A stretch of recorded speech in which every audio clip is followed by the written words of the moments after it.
That's why we're consolidating it now, Your Honor. But ma'am, again, let me warn you.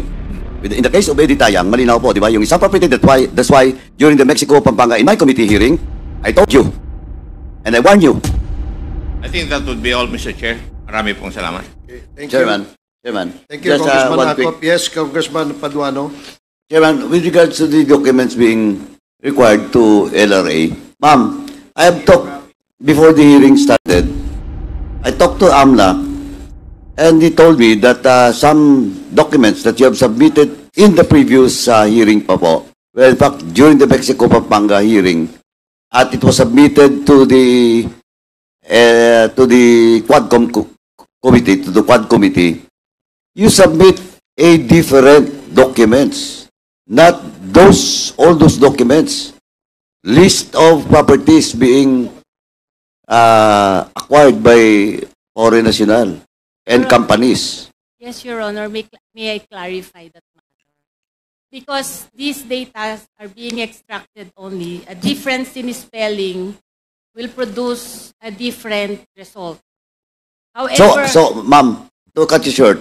So, in short, you submitted to us previously documents that is not verified.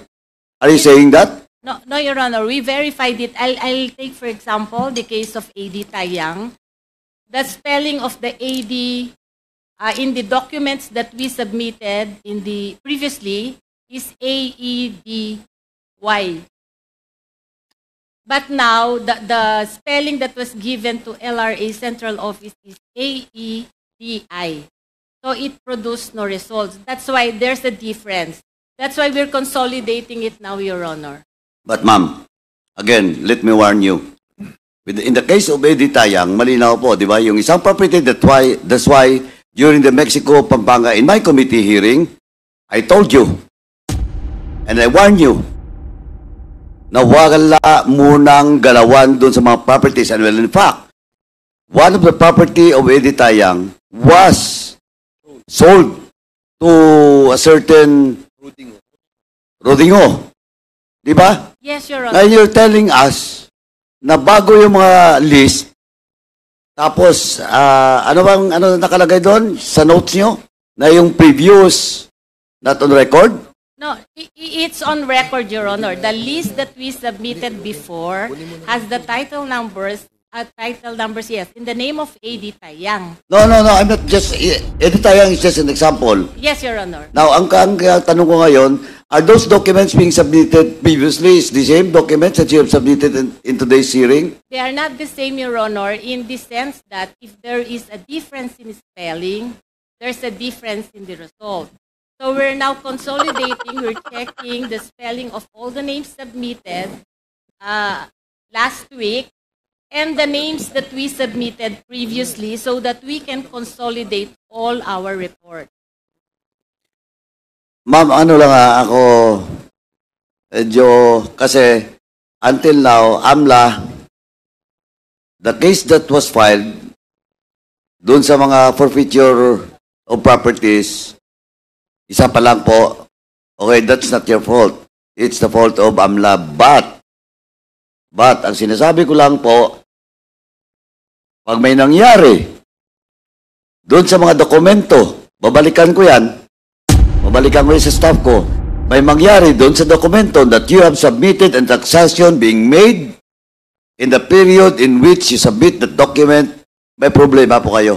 Yes, Your Honor. I will personally recommend to file a case against you. Yes, Your Honor. Para malinaw lang po.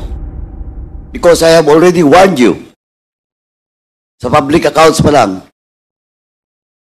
Kasi po, inaayos ka natin itong proseso natin dito sa inyo.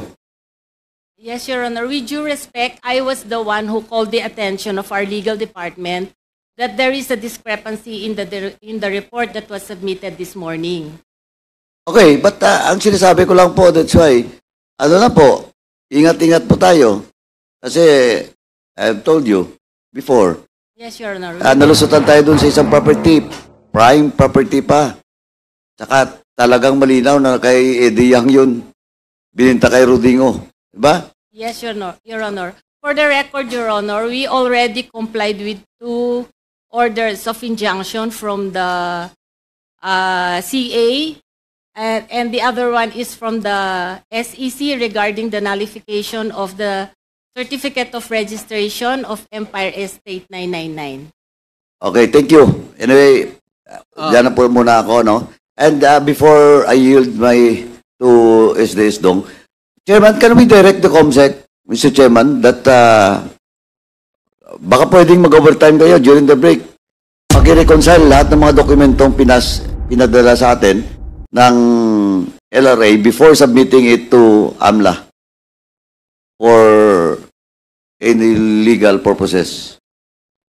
Thank you, Chairman. Comsec, please